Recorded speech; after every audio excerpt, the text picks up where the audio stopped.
దళితులకు జరుగుతున్న అన్యాయంపై దళితులు ఏకంగా పోరాడాల్సిన అవసరం ఉందని తెలంగాణ మిత్ర మండలి జాతీయ ఉపాధ్యక్షులు కొడగిరి పాపయ్య దళిత నాయకులు అన్నారు.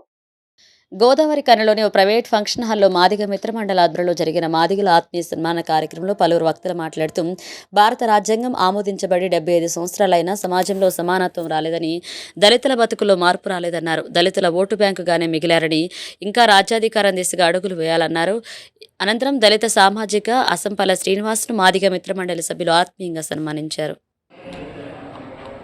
ఏదైతే కోడి కుక్కని బుయ్యకముందే లేసిన నా ఆడబిడ్డలు మాదిగా సోదరి సోదరులు పారిశుద్ధ కార్యక్రమంలో పనిచేస్తూ ఈ దేశం నాది, ఈ భూమి నాది, ఈ ఊరు శుభ్రంగా ఉండాలని చెప్పినటువంటి నా జాతి బిడ్డలు ఈరోజు ఒక పూట తింటూ అనేకమైన రోగాలు వచ్చి తొందరగా చనిపోయేటువంటి వాళ్ళు ఈరోజు సర్వే చేసినటువంటి సర్వే లోపల మాదిగ బిడ్డలే ఎక్కువ చనిపోవడం జరుగుతూ ఉంది.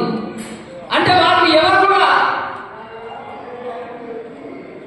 చూస్తలేరు, వాళ్ళ కష్టసుఖాలు కూడా ఆలోచిస్తలేరు. కాబట్టి ఈ రోజు ఈ సమావేశం ముఖ్య ఉద్దేశం ఏంటంటే మనం అన్ని పార్టీలలో కూడా పెద్ద పెద్ద నాయకులను ఉండి ఈ గోదావరి లోపల 30,000 పరిస్థితులు మాదిగా ఉన్నాము.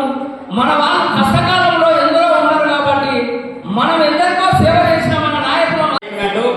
మాదిగ మిత్ర మండలి ఒక 25 సంవత్సరాల క్రితం వాసన్న ఆధ్వర్యంలో ఇదే గోదావరిలో ఏర్పాటు చేయడం జరిగింది. మాదిగ మిత్ర మండలిని నేను మళ్ళీ కూడా నా జాతి కోసం నేను ఒక తాటిపైకి తెచ్చి నా వాళ్ళందరినీ ముందుకు నడిపించాలనే ఉద్దేశంతో ఇంత మంచి చక్కటి కార్యక్రమం తీసుకున్న వాసపల్లి అన్నయ్య గారికి నేను పేరు తెలియజేస్తున్నాను. అదేవిధంగా ఇక్కడ వచ్చిన మాదిగ బంధువులందరికీ నా అక్క జిల్లాలో కానీ నా సఫాయి కార్మికులు కానీ మా వాళ్ళ ఆటో డ్రైవర్లు అందరికీ కూడా చెప్పేది ఒకటే, మనం ఏదో ధనం సంపాదించడమో లేకపోతే 1000 కోట్లు సంపాదించడమో 100 కోట్లు సంపాదించడం అనేది పక్కన పెట్టండి. ఎందుకంటే మనం అది ఈ చిన్నదాని మీద సాధించలేము. కానీ మన పిల్లలను మాత్రం మంచి ఎడ్యుకేషన్ ఇవ్వండి. వాళ్ళందరినీ మంచిగా చదివిపియండి. మీరు చేసే ఒకే ఒక పని మన పిల్లల్ని మంచిగా చదివిస్తే వాళ్ళే రేపు మీకు బంగారు బాటలు ఇస్తారు.